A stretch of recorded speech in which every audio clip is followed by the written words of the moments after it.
Alright Spartans, how you doing? And welcome back to some more Warhammer 3. Yes, the second embargo has dropped very quickly after the first one, and now I can show you even more juicy content on the game. So, we could go for two choices today in this embargo. The second Legendary Lord of Grand Cathay, Zhao Ming, or Skarbrand of the faction of Khorne. Which one do you think I'm going to go for?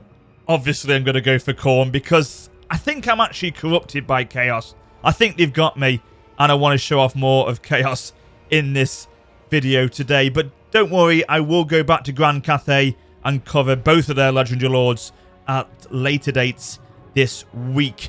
So, Skarbrand, I think he kind of suits my playstyle a little bit like the Demon Prince. I like these big, heavy damage dealer, tankish kind of Legendary Lords that they are both like, because it kind of remind me, this is my limited knowledge of Warhammer now, because obviously I didn't play much of Warhammer 2.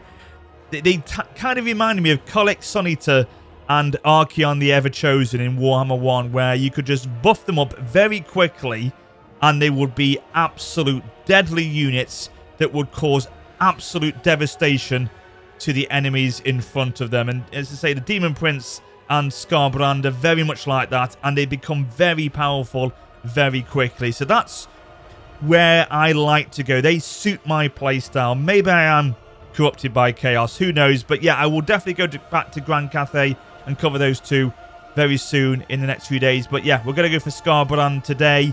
Now, these videos are going to be much better now going forward. I don't have to keep going through all the game's sort of mechanics or new features of the game and show you off all the cinematics and the narrative and things like that. You've got that by now. If you haven't, go and check out my first video on the Demon Prince. It's literally next to this one. And I've also got a playlist as well down below in the description. You can go and check that out for all my videos as I start to release more of them over the next few weeks. So yeah, I won't be doing any of that anymore. I'll just be going straight into each faction, checking out their specific campaign mechanics and enjoying them for the first few turns, as I said to you in the last video, to get a flavour of them. So when we get to the release date, I'm going to put out a poll and you will choose which campaign I actually do a full playthrough of at launch of the game. So let's have a look at Khorne themselves. Now, I didn't realise that I could show this screen to you in the first video, else I would have done that for the Demons of Chaos as well. But here we go, on the right hand side here, looking at Khorne's mechanics: skulls, fight battles, raise settlements and claim skull piles to gather tribute to the Skull Throne. Dawn to destruction, your settlements will spread automatically into ruins you leave in your wake, or you can spend skulls to occupy them immediately. And bloodletting, your armies are strengthened by every battle and can even summon temporary reinforcements by raising settlements. Now, looking at Skarbrand himself, faction effects: armies replenish in foreign territory. Very nice indeed. Diplomatic relations -20 with Khornate factions, because with Skarbrand, he is known as the Exiled One. He was cast aside and banished from the service of the Blood God, so he's not particularly up there in the sort of popularity level, shall we say, and he's trying to, with this campaign, get back in favour with them. And you'll see a little bit in a minute, basically, the sort of narrative around what his intentions are with Ursun, the Bear God. Campaign movement range plus 25% after raising a settlement. Oh, nice.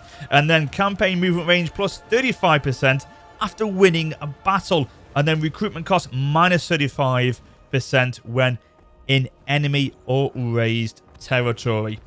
Essentially, to give you an idea of this campaign, it's all about killing, winning battles, destroying enemies, taking down settlements, momentum, killing, winning battles, taking out settlements, and momentum. Literally, the more you can do with these guys in a quick sort of succession, the more the game will reward you for that with this campaign. It's all about getting over to the next enemy as quickly as possible. And boy, the benefits are real. They really are real. You'll see in a bit. It's fantastic what you can get from this campaign. Amazing. So, have a look at the map here. We've got one territory currently in our control. Again, on the east side of the map. Pretty close to the Demons of Chaos. So that's where we're going to start off in the campaign. Settings-wise, again, very similar to what, in fact, exactly the same as to what I did with the Demons of Chaos. Of course, we'll go for hard and hard again. And that is about it, ladies and gentlemen. So, without further ado, let's check out the campaign intro. And as always, I'll be back with you on the campaign map.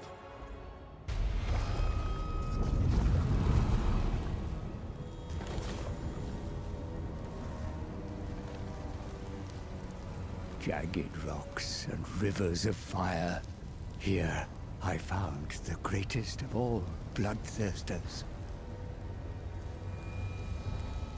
Bones of all that walked or crawled littered his lair. Skarbrand, rage incarnate. I had but a moment to make my case. The time it took to sharpen his murderous blades. The demon had spent millennia harvesting skulls to earn the forgiveness of his master, the Chaos God, Khorne. The skull of Ursun would gain his favor. What do you know of Khorne's favor? Nothing, mighty Skarbrand. I am but a servant, ready to aid your slaughter. I can smell the magic on you, Seer. I'll take your skull. Why take mine when you can have the skull of a god? Let me guide you through the maelstrom to where Belagor imprisons the bear. Take his skull. All I want is a drop of Ursun's blood. Keep your skull. Give me the bear. One skull for the throne. The rest are mine to collect. Our goal is to take the head of the god bear. A worthy trophy for the skull throne. Find me skulls, little man. Or yours is next. At once, mighty Reaper. The whole region is awash with heads that will easily be parted from their necks. Here is your first prey, a mortal army wishing to catch the gaze of the blood god. Instead, they draw your attention. Slaughter the mortal insects that infest this region, and claim Bloodfire Falls as your own.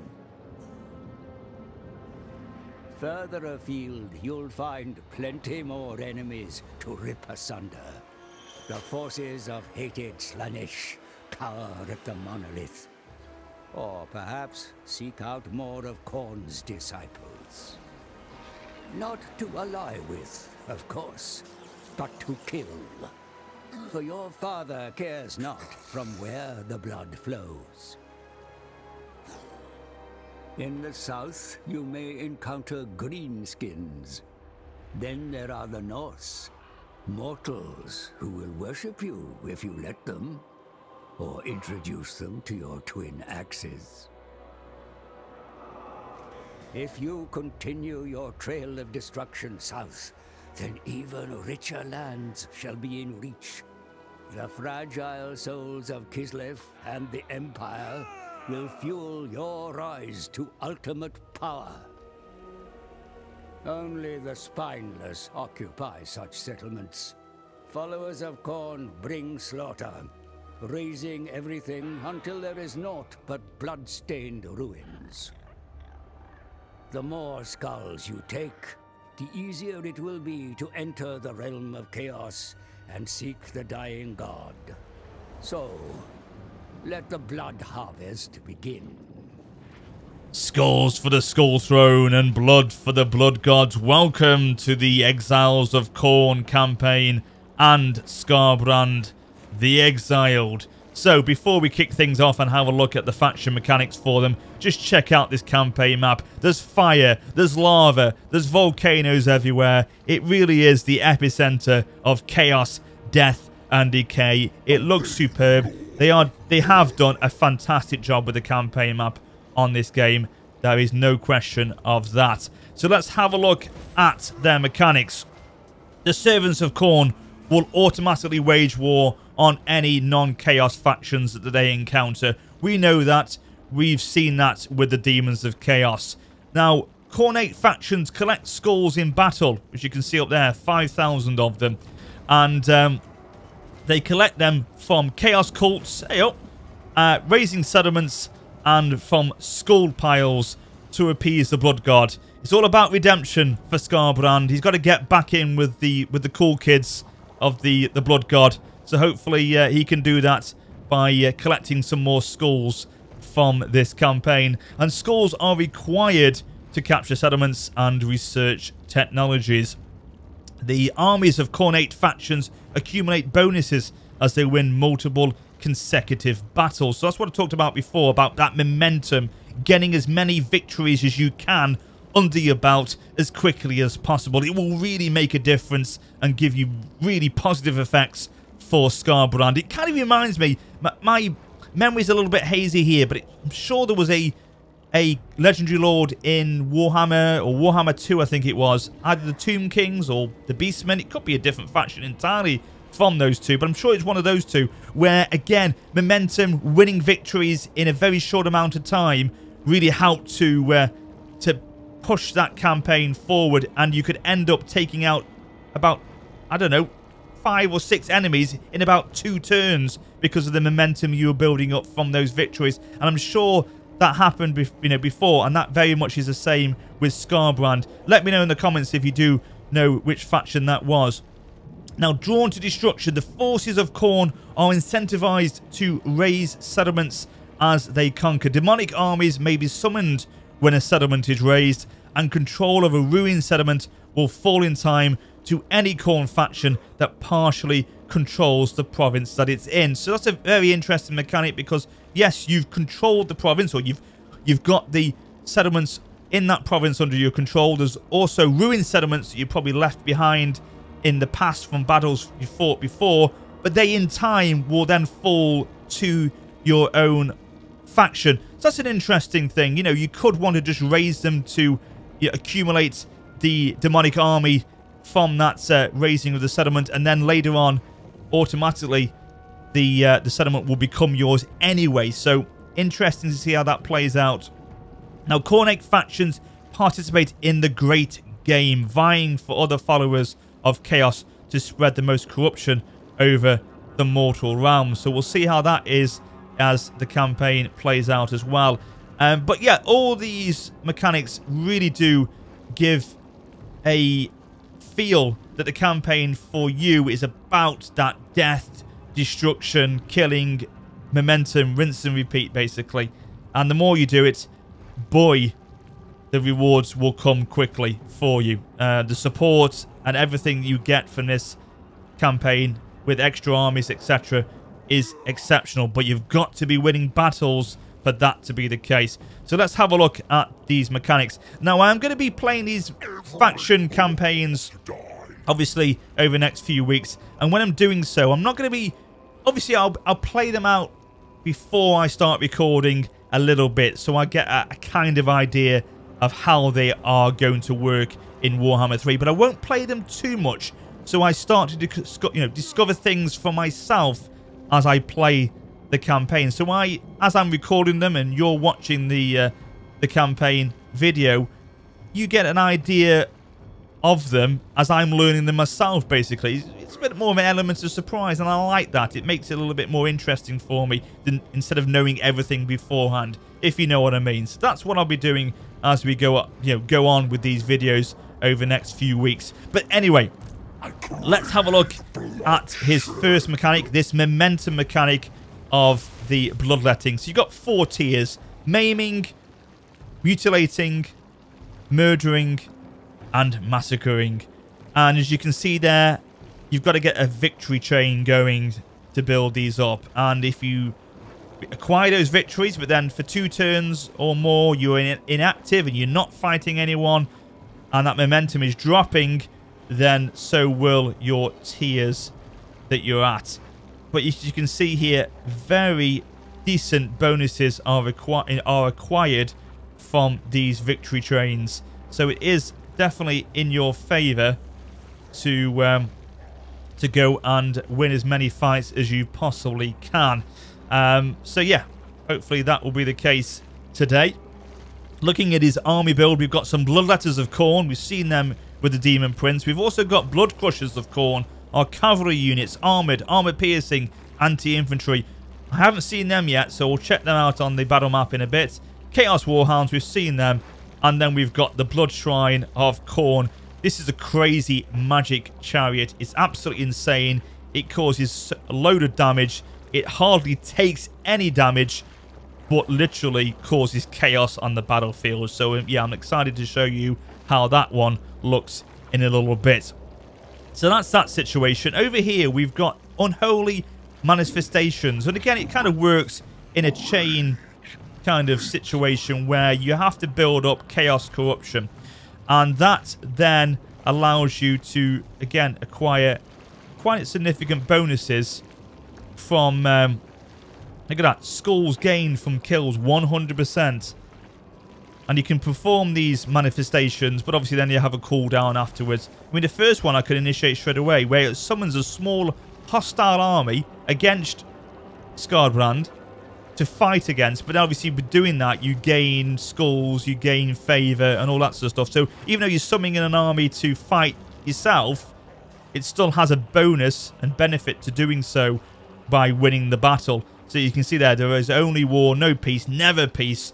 Feed the furnace of the Machina Dominion, basically. So there we go. So those manifestations carry on as you gain more and more chaos corruption from there, or Khorne corruption. So over here we have got the technology tree, and as it says here, 8 is the number of the blood god. 8 are the pillars at the heart of the brass citadel, each inscribed with Khorne's commandments. Each are the articles that from each edict the blood god's law that must be followed. So you've got these 8 tiers basically. And to go on to, I should say tiers, pillars. So as you progress, you've got to get at least 3 in each pillar to then progress onto the next one. And different bonuses are given to you as you go up the chain. And of course, they will cost you more skulls as you advance through these pillars. 300, 400, 500, 600, 700, etc. And you can see here things are required in previous pillars if you want to try and go for a specific technology. Sometimes you're going to have to have researched other ones beforehand. Even though you've advanced into this pillar, you may have not researched them, so you have to go back and research them if you want to get, say, Hungrier Spawn, for example. So a lot of customization, a lot of choices that you can go for, and interesting pathways. So in terms of the Pillar of Rage, which we've already got access to, I am going to go... I've been looking at this before. That's pretty good. Passive ability of regeneration. But I don't think we need that at the moment. The campaign movement range plus 10 after raising a settlement is pretty good. I would either go for serial killing or the rage within, because I want to try and recruit some Chaos Warriors quite quickly. Chaos Warriors of Khorne. So it's either that one or this one. I don't think money is a problem for us at the moment. So I'm going to go for serial killing. Money we can deal with. We're okay with. So we'll go for serial killing, give a bit more campaign movement range, and enhance our ability to push on as quickly as possible with that extra ability of movement. That is pretty much it at the moment. We could do this. Now this will allow us to grant and give back to the Skull Throne more skulls, basically, to offer them back to the Skull Throne. And as you can see, again, it will give us a nice little bits of bonuses for that. Look at that. Blood Host, plus 2 units on creation. So it gives it, when we create a Blood Host from raising the settlement, we get an extra 2 units on the creation of that army. Army ability, Summon from Beyond. So again, within the battle, you can then, from Skarbrand, summon a Bloodletter's actual unit in the actual battle itself for 120 seconds. Campaign movement range, again, extra campaign movement range of plus 25% after raising a settlement. And income from post-battle loot, again, plus 25%. So we could offer that straight away. And we could do that, and obviously then it's cooldown for 10 turns. But I don't think we'll do it just yet. We'll acquire some more skulls, and then definitely we'll offer that, because that will be a nice little bonus, again, to Skarbrand. Before we fight this battle, I promise we'll fight it in a second. Objectives-wise, very much similar to everyone else's. It's got to be that Forge of Souls campaign victory. Over here, we've got the Domination campaign victory. We've seen that before. It is very similar. Specific factions to take out and then control at least 50 provinces before we can acquire victory with that one. But I'll probably go down the narrative-driven route for my first campaign when I do that in, you know, near to release date. And diplomacy. Let's have a quick look at diplomacy while we can. In terms of that, as you can imagine, we are very friendly with the Demon Prince, the Demons of Chaos. But there's nothing in terms of quick deals that we can do. I didn't really mention this to you before, but they have brought across this mechanic from Troy into Warhammer 3, which is kind of what I feel the Saga titles are all about. Testing out smaller mechanics that, if are successful, they will then bring into the main games. And this is one that we did get from Troy. It was successful, it did work, and obviously then they've implemented into Warhammer 3. There's nothing I can do at all. As you can see, the deal chances for everything is so small currently. And to be honest with you, the way that we are with this campaign and with Skarbrand, he doesn't need any. He doesn't need friends. He just needs more enemies to take out. That's all he wants. He's not going to make any friends. He just wants to kill as many as he possibly can.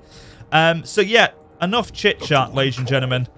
Let us fight this first battle. Take out Morkar, Kurgan, Tamer from the Warriors of Chaos. And we shall gain victory. Now, of course, as I always have to do, we're going to fight this one. It's a decisive victory, but it's our first battle. We have to fight it. Let's do that.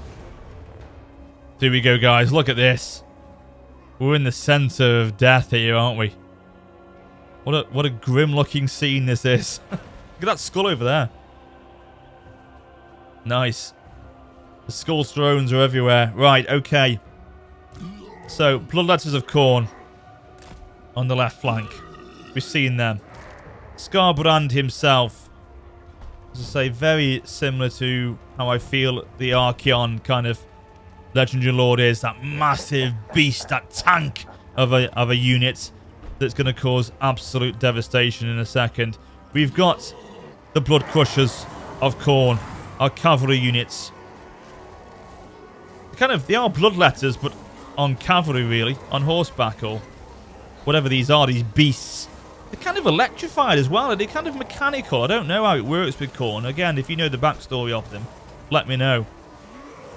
But these are our cavalry units. Very effective, actually. They have got quite a nice charge to them in battle. So yeah, nice charge bonus of 59 with them. We've got the Chaos Warhounds. We've seen these already. And then we've got the Blood Shrine of Khorne. Hello, where are you? Let me go back a bit. There we go. Look at it. It's motorized. It's ready. There's not much I can show you about it until we get into the actual battle. But when you see it in battle, it does... His actions do the talking, basically. So let's start this one. In fact, can we... It's the Chaos Warhounds that have got Vanguard. I thought the Blood Crushers did as well, but they don't. We'll put them over here and get them sweeping around the left side. I know it's a bit of a long way to go around this rock area, but we'll get them sweeping around. It'll be beneficial in the end. Let's go. Today we sing a song. Oh, we got a speech. Blood, skull, strength, Khorne. He is ready. And you want to see him go in a minute. You want to see him go. It is a glorious sight for any Chaos lover. And I think I am being corrupted by them. I think, you know, this is my go-to if I was to do a campaign. I'm not trying to influence you or anything. You go for which one you want in the poll that I do near the release date, but would suit me, I think, these guys or Demons of Chaos. But saying that, I haven't fought the other, I haven't played the other campaigns yet. I may like them more. Who knows? Anyway, let's have a look at these as well. We've got Rage Embodied, which basically is like a hex effect, and when this unit gets hurt, it may go on a rampage against nearby enemies, attacking the closest one and ignoring any orders given. So it just goes on a massive insanity bender, basically, trying to take out as many as it can in that short amount of time. And then we get the Horn of Khorne, which will give us a nice melee attack of plus 24 to Skarbrand when enabled. If he's not strong enough, giving another bit of melee attack is even better. So they're sitting back, as you would imagine. In fact, what am I doing? I'm just going to go straight in with Skarbrand. I shouldn't be holding back with him. Watch this now as he goes in. Watch this. He just goes mad. Look at him, look at him, look at him, look at him. Bang! 2 axes flying in there. He starts spewing out fire in a minute. Go on, spew out your fire. Whoa! I could basically just send him in and that would be it. There wouldn't need to be anyone else fighting, but we're going to have to obviously fight them. I just want you to see his fire in a minute. I'm going to get the chariot in a minute as well. Get those cavalry onto the skirmisher cav. Whoa, look at that. Hello, baby. You're looking beautiful. You're impressing me. Come on. Keep going. The blood god's watching you. Here we go. Oh, yes. Look at that. Come on. I want you to join the party. Right, watch this now. This guy. Skarbrand's taking a little bit of damage, but it's because I literally took him in there without any support. But he'll be alright. He'll get his replenishment back in a minute. I'm not concerned at all. But watch this now. This crazy chariot, the Blood Shrine of Khorne.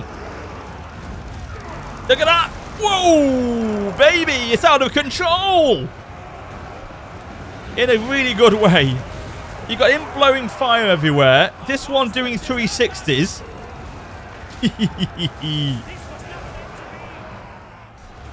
I absolutely love it. Let's go with recharge from the Blood Crushers. Here they go.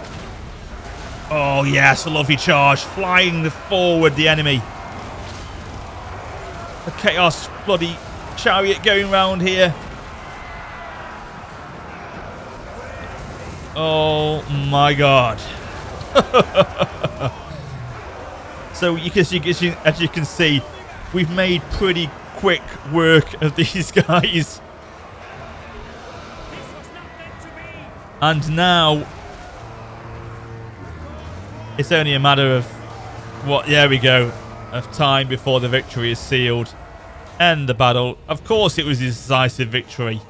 It couldn't be anything less.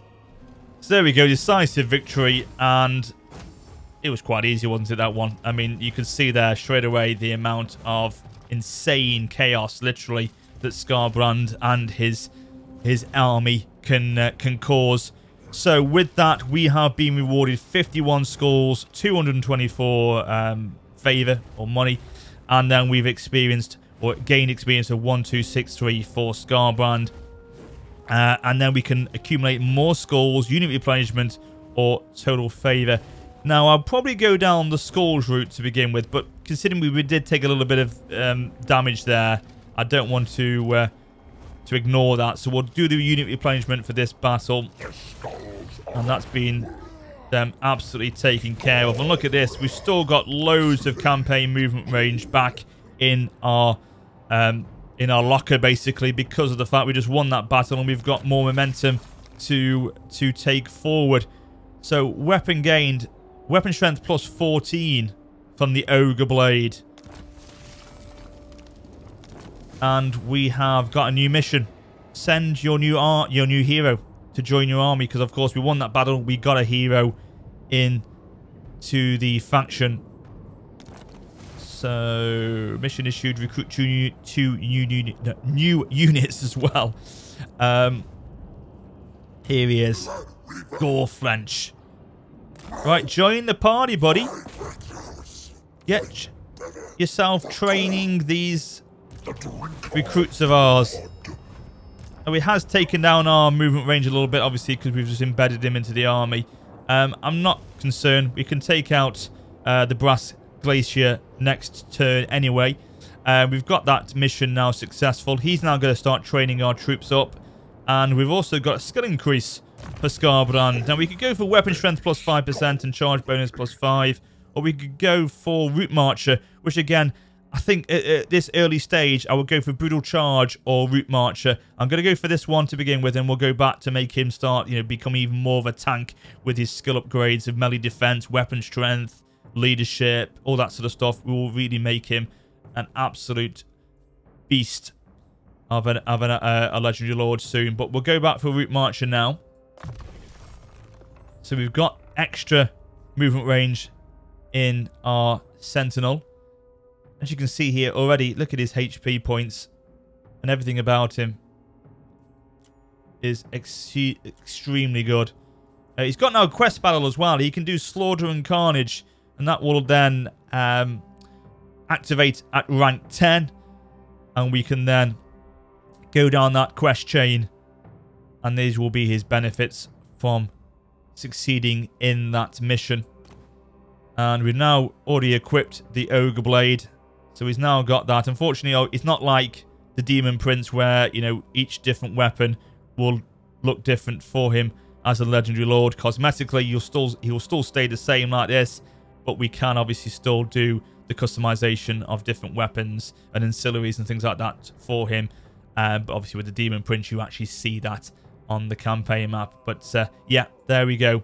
That is his first nice bit of equipment under his belt. Let's go down there. So we're still replenishing even though we're in enemy territory. So next turn anyway, we're going to be back to full strength, which is great. And yeah, let's end the turn. Oh no, we can build. Of course we can build at our settlements. So looking at this, I would probably go for, yes, in fact, I'm definitely going to go for the armory because I want to get the Chaos Warriors of Khorne and the Cultists of Khorne. So we'll go for that. Is that Cultists of Khorne a hero? Oh, no, they're not. They are actual a recruitable unit. Okay, fine. Cool. So we'll get those two available to us in a couple of turns.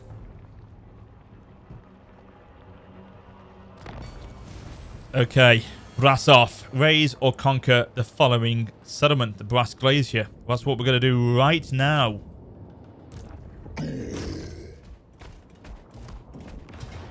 So it's a close victory, this one. We've got Chaos Warriors, Chaos Marauders with great weapons, Chaos Marauders again, and Marauder Horsemen. It's okay. We need that momentum. We need to fight. Progress will decay unless the battle is fought in this turn, so we need to fight this one. Keep that going, and we should be all right. We always know that the campaign order resolve doesn't give the best result. We'll do better when we actually fight it. Okay. Ooh, interesting map. There was once a great city here, and now it's left in ruin. Look at that. I must say these battle maps on Warhammer 3 have been improved significantly, I feel. There's much more of a unique flavour to them. and much more of a, you know, freshness to them, I feel. Especially the backdrops. Gorgeous. Gorgeous, gorgeous, gorgeous. Right. We haven't got anyone new in our fold yet, so we're still fighting with the same army that we began with. Not a problem. But we will get our Khorne warriors into the fold very soon. Oh, we have got Goreflench, but we know what he looks like. He looks very much like a Blood Reaper, doesn't he? Or Bloodletter, sorry. Warhounds, go over there. And then we'll take you in.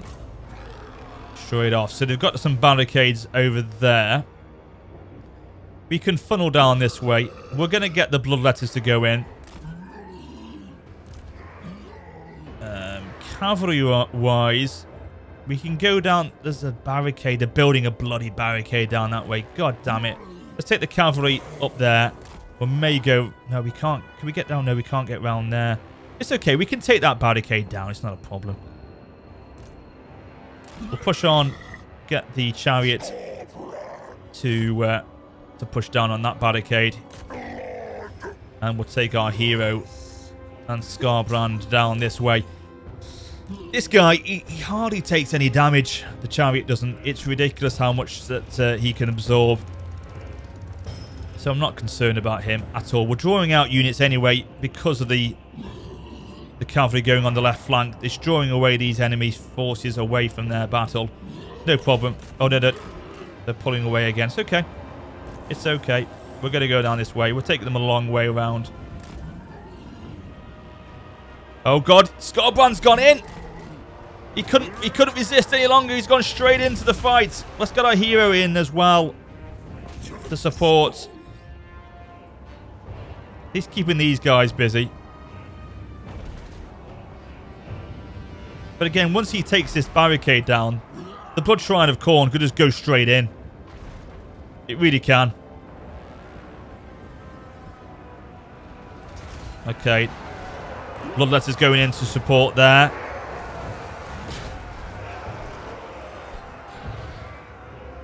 Oh, okay. We've got cavalry there. We've got cavalry there. Skirmisher cav. Chaos Warhounds, you take them down. You're quicker than them. You can take the Order Horsemen down. You can keep on that. You keep them. Yeah, keep them there. Keep them there. Let our Blood Crushers come across to support. I'm still getting used to the names, just as you can see as I'm saying them. I'm kind of hovering over the units to sort of remind me of the names. I will get there with them, but it's just a case of reminding myself sometimes. So, Bloodletters go across to get these Chaos Marauders over there. Keep them at bay while Skarbrand plays. Yeah, they're dropping nicely now. So we'll bring them in. And once we get this cavalry units to go and hit these in the back here, while the Bloodletters keep them down over there, it's going to be pretty much good night, Vienna. Oh, come on. This is it. Come on, now is your moment. I want to see this rear charge in full action. Oh, look at him over there. Fire breath all over the place. Are you coming over the hill? You are. Here come the Chaos Warhounds. There come the Blood Crushers. Here we go. Get him down. Get him down. Get him down.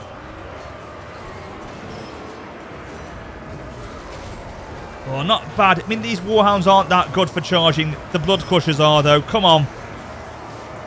Here we go. Yes.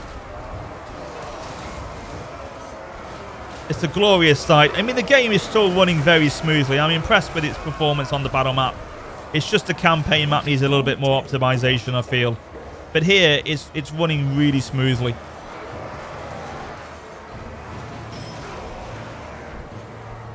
Is that it? Is that all you can give me? There's nothing else that they can offer me. It's going to mean another glorious victory for Skarbrand. Come on. You want another piece of me? You want round two? Let's fight. Oh, oh, he just kicked him. What a goal! He's got a great goal. That was it.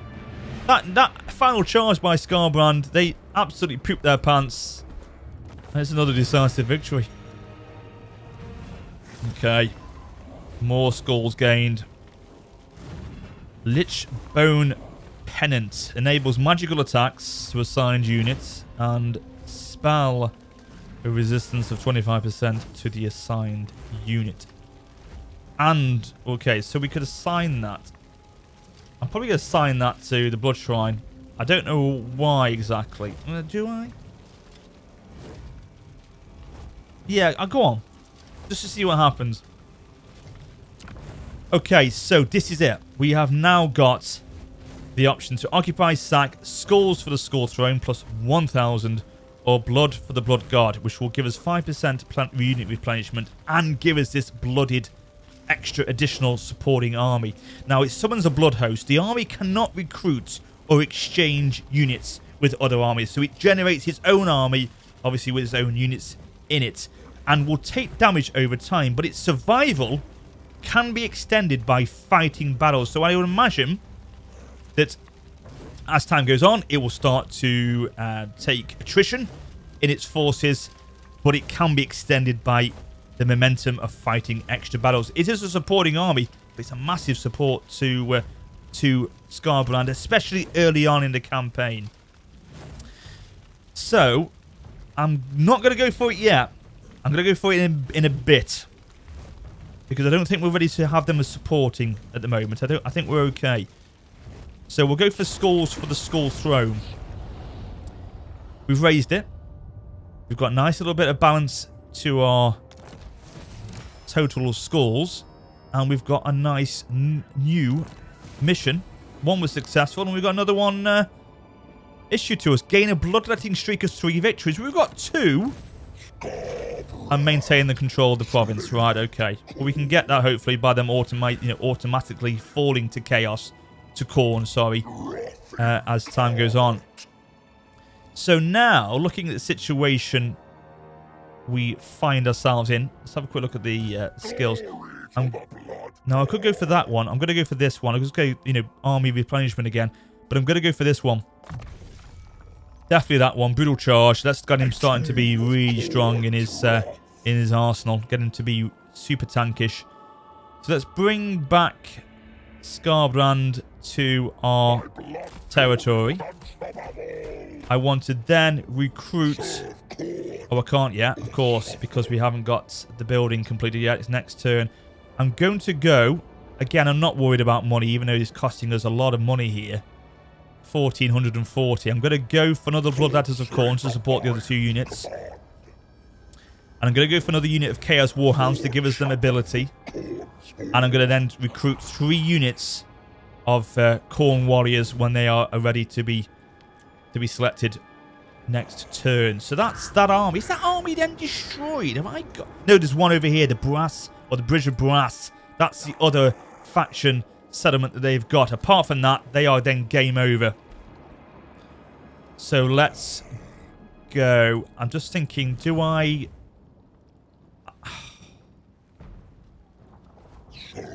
I'm going to...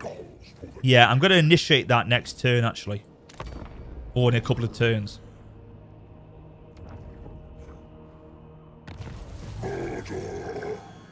Great. Great, great, great. Mission successful.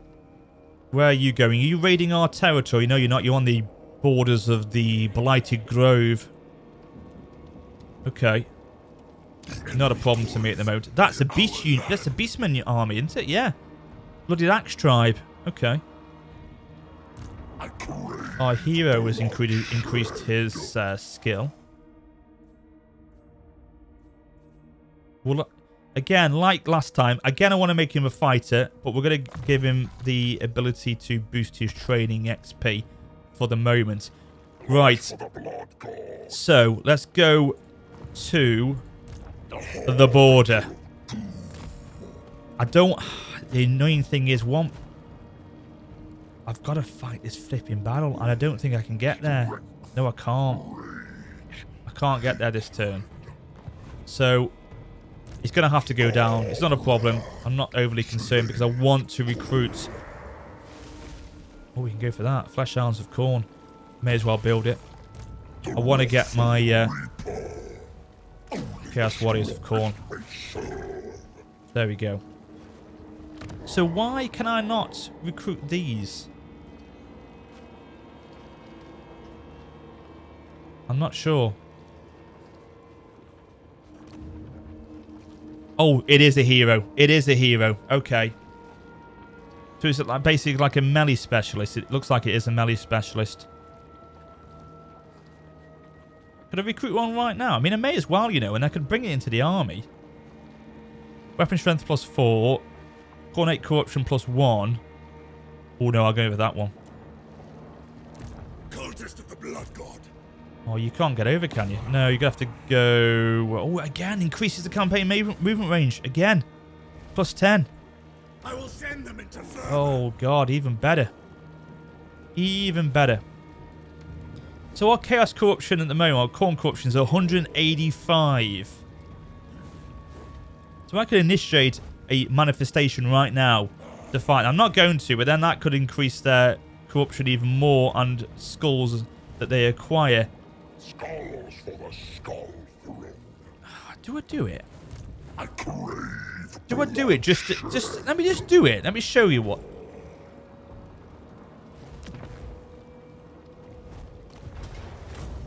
So basically, it's like an offering, a sacrifice. They are fighting me as a trial by combat. Obviously, I'm going to win it. I'm going to auto-resolve it.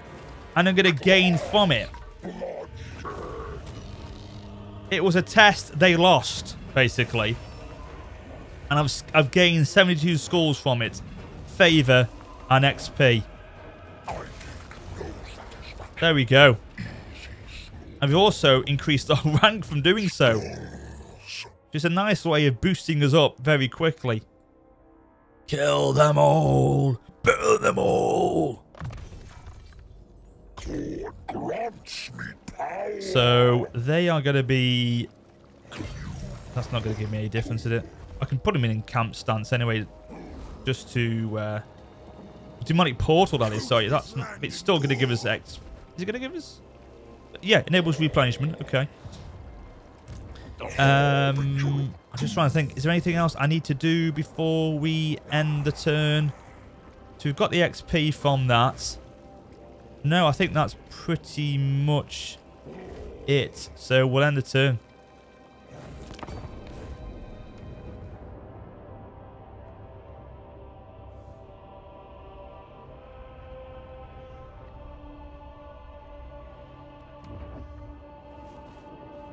He's going north. Okay, that's fine.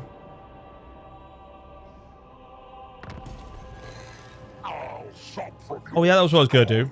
So, yeah, I cannot do another one of those Eternal Wars until 14 more turns.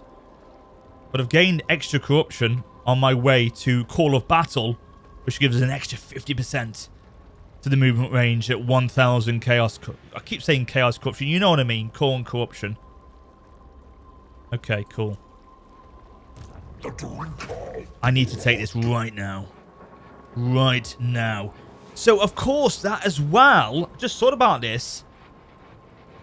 Even though I can't do it again for another 14 turns, what that has done for me, because I had that battle, that sacrifice, that trial by combat, as I like to call it, it kept my bloodletting up at higher level. The momentum came and stayed because of the fact I won that battle, else I would have dropped there because I didn't fight a battle. But, of course, I have now got it. Great. Good, good, good. That's a nice little mechanic. Again, you can't use it all the time, but it still keeps my momentum going while I then fight on. So, can you... you're going to have to just come over here. I'm going to have to embed you into the army next turn because you're going to slow my movement range down. Oh, yes, this is a better battle. Look at this one. We're going to have a great fight here. Right, so here we go. This is going to be a nice little challenge for us in this battle. Let's check out, before we do kick things off, our new recruits to the army. the warriors of Khorne, and I do like the look of these guys. We've seen them before in the preview battle that we saw, the survival battle last year that Creative Assembly put out, and some of the YouTubers covered off. I did as well, but it was not a video that I had much time to prepare for, unfortunately. But these guys, I've always liked the look of them. The gold and the red. The helmets, the grills on the front of their helmets look superb. Look at that one there. The glowing red eyes. The skulls on the helmets. They look amazing. But anyway, enough admiring our forces. They're the enemy. Yeah, enough admiring of our forces. We've got work to do. So we've got now 2 units of Chaos Warhounds. We've got Bloodletters of Khorne again. We've got a 3rd unit to support the 2 that were there before. We're going to basically have a double line of infantry here. And have them grouped like that. The Blood Crushers can go on the left flank. I'm looking forward to actually fighting a big city battle, a walled settlement. That's going to be a really interesting concept. I may not actually get to fight any of these sort of style of battles until I actually get to play the full campaign, because early doors you are kind of coming across, you know, open walled settlements as opposed to big cities. So that will probably come, as I say, when I actually begin my full playthrough. But when I do get to that point, given what the improvements are for the big city battles and the multi-tiers that you can get now, it should be an interesting concept. But let's start this now. And we're going in. We're going in with the infantry. Let's move. Again, Skarbrand will support, as will the chariot. The Shrine of Khorne will go in. So he's going on the left-hand side over there.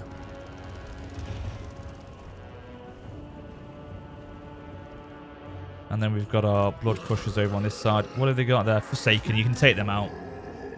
You can take them out. Chaos Warhounds go over there. Just get yourselves ready. Go, go, go, go, go. Before they can pull back into the settlement, we need to go now. You go up there. Just destroy him. Go on, Shrine. Look at them. They're crapping themselves. You're seeing that we're charging them with their crab claws. It's too late, buddies. You're trapped now.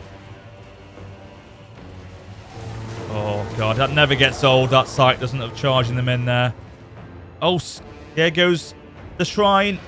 He's going in. Do your worst. I can leave you to just get on with it. In fact, can I actually? He's nearly down to half health. Actually, I don't think I can leave him to get on with it. I'll pull him out in a bit. But anyway, we'll send the infantry in.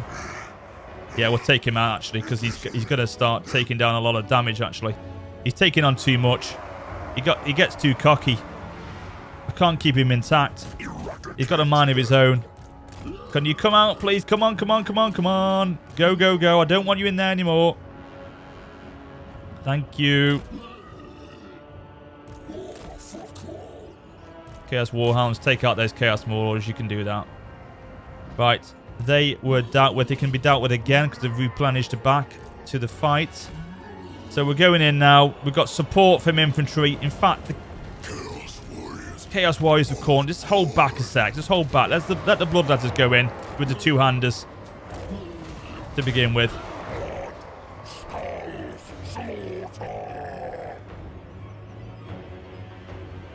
Yeah, your Shrine. The Shrine's okay. He can just sit back for a little bit now. He's done his work. He's earned his rest.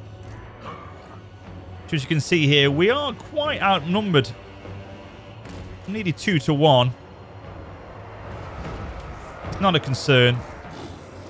Because of the replenishment you get and the way that this Chaos faction performs, I'm not overly concerned about replenishment, loss of troops, because I know how they support each other when they win battles, so it's okay. And what we can get in terms of support afterwards, sort of thing. So, and I'll show you that once we've won this battle. the supporting army we get from raising it with the bloodletting. The bloodletting, sorry, is it? I forgot what it's called now. But I'll show you in a second.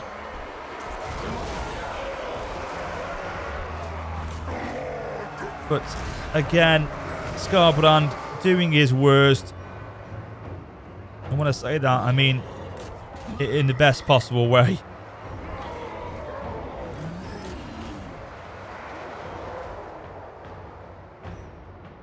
Must slay. Spread corruption. Bring in ruin. Right, what we're going to do is take the bloodletters out. And then we take them these in to support.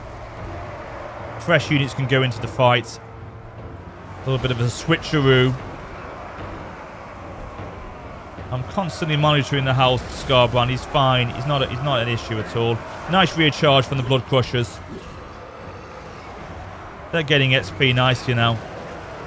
2 chevrons down. Okay, Chaos Warhounds come back just to keep these back from the fight, because they are going to be quite deadly with their great weapons.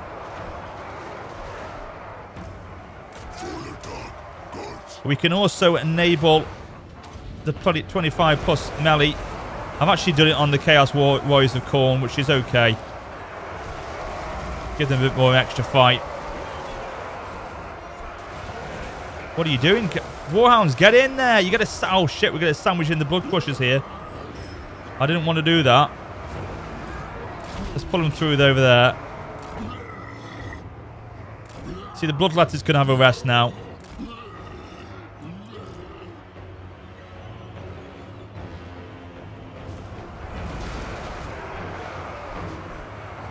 Oh, I'm not happy about this with the Blood Crushers, because they're taking damage now because the fact that I've let them be sandwiched in. They can't really get through them. Come on, big charge from the Khorne Warriors. Come on.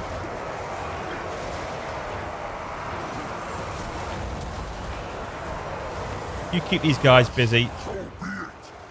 Warhounds have come in now at the back.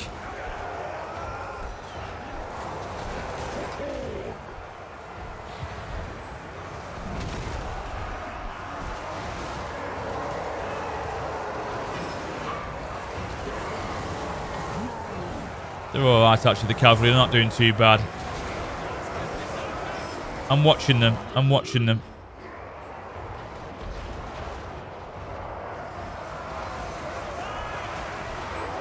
It's a little bit messy, this battle. I could have performed better, I'll be honest with you, but still, we're getting the job done.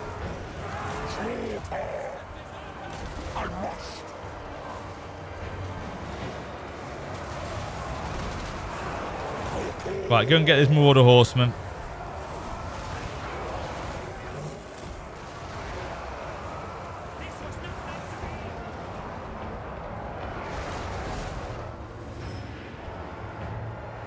Come on, that's it. Push forward now. Support your champion. Support your lord.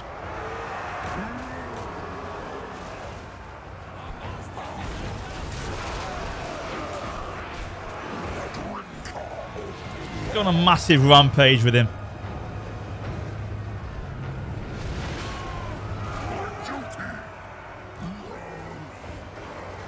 I'm going to bring the Blood Crushers back out now. They can just finish themselves off over there and just have a bit of a session of relaxation. Session of relaxation. What am I talking about? You know what I mean. They've done their job. They can sit back and relax now. Now we are finding that the momentum is very much with us. The numbers are dropping quickly. They are falling to our sword.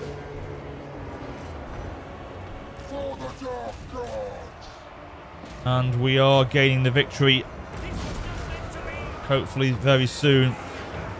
Chaos Warhounds. Ooh, let's get them out of there.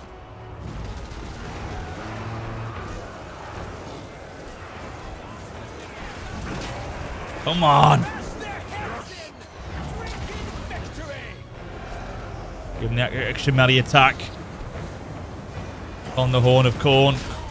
Oof, God. Can you imagine when we get the blood pack on this game. And you can see Skarbrand ripping through the enemy with the blood DLC. Oh god. It will be truly blood for the blood god then, won't it? They have to call it that, don't they? That's what they're going to have to call the pack. Something like that. Blood for the blood god. The pack's going to have to be called that.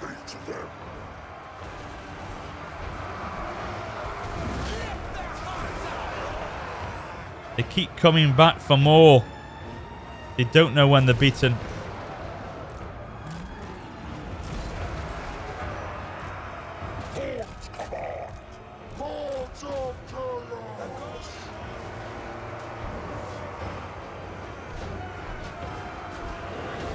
So probably will be a period victory actually, which it shouldn't have been really. I could have done it better. But there we go. The chain route's kicked in. And we have succeeded. Yeah, it was a period victory. Again, I could have done better there. I must admit. It was a little bit too... I got a bit too cocky, I think, with the army at my disposal. But still, it's not a problem. It doesn't matter. We will be able to rectify it on the campaign map. Okay, skulls gained. Nice, 289. Favour. And rank gained. And we've kept that bloodletting momentum going forward. So let's... I'm going to now, again, I'm going to go for it this time. So I've just got to show you. So we've got the unit replenishment plus 10, which is obviously going to help us big time. But also the fact that we can get this blooded, which will summon this blood host to the campaign map. So, Agents of Blood. I see, again, we've got that now under our disposal with Skarbrand. So that agent, that follower, gives another 7% after raising a settlement. Mission successful. Gain a bloodletting streak of 3 victories. Superb.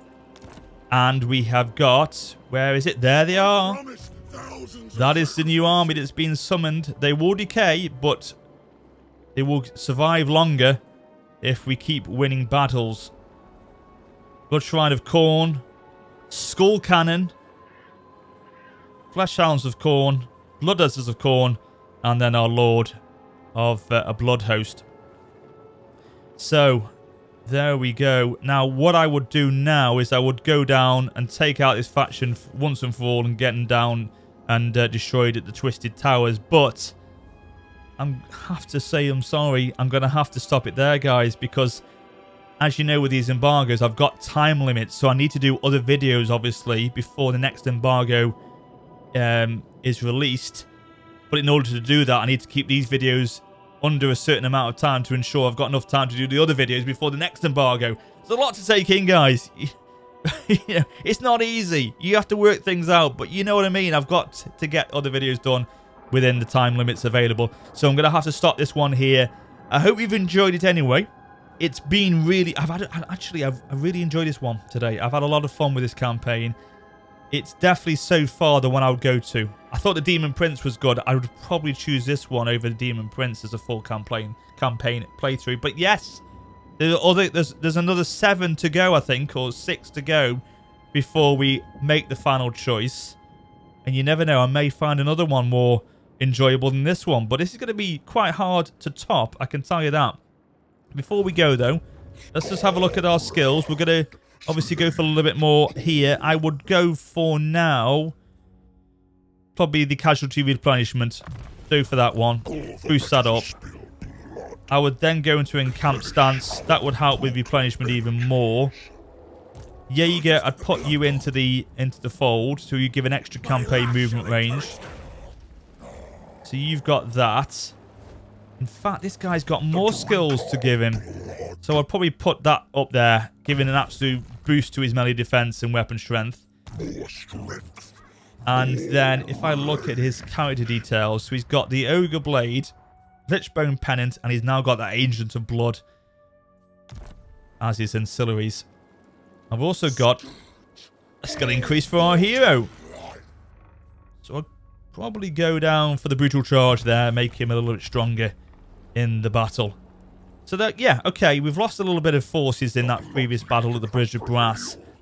But they would be pulled back quickly. A couple of turns, we could then carry on. I mean, that's the kind of offset of it all, really, when you think about it. The fact that, yes, you've got to keep that momentum going for your bloodletting and to keep that pushing forward for your bonuses in terms of what they give to you. But at the same time, you've got to make sure you're not losing too much of your army and you're giving them enough time to rest and replenish before you fight on, because you could then end up losing forces left, right and centre because they're too low in numbers, because you keep fighting for too long without giving them much of a break to recuperate. So you've got to keep that balance going, really, between fight and non-fight. Why is that mission there? Let's click on him. Oh, so I've got to control it. Yeah, what I'll probably do now then is I'll probably go back. I can't do it now. Next turn, I would go and actually conquer that settlement. It would cost me some skulls. I've got loads at my disposal. And I would also initiate this, the skull throne. I should have done that probably last turn. I forgot to do it. I think I was going to do it one time, but I forgot to do it. I would have initiated that as well, which would have enhanced the campaign movement range after raising the settlement. So lots that I could have done, even more so to make it even stronger. But still, I feel we're leaving this in a very good, strong position as it is now. Supporting army, very strong. Main army is growing, and I've got loads of stuff I can do to even further enhance it. So yeah, an extremely positive campaign, and one that I feel does most definitely suit my playstyle. The magical campaigns, not as much, I wouldn't imagine. Obviously, I'm going to cover them, but I don't think they will suit me as much. This is my bread and butter, really, where I really do enjoy playing as. So keep that in mind, guys, with the faction vote.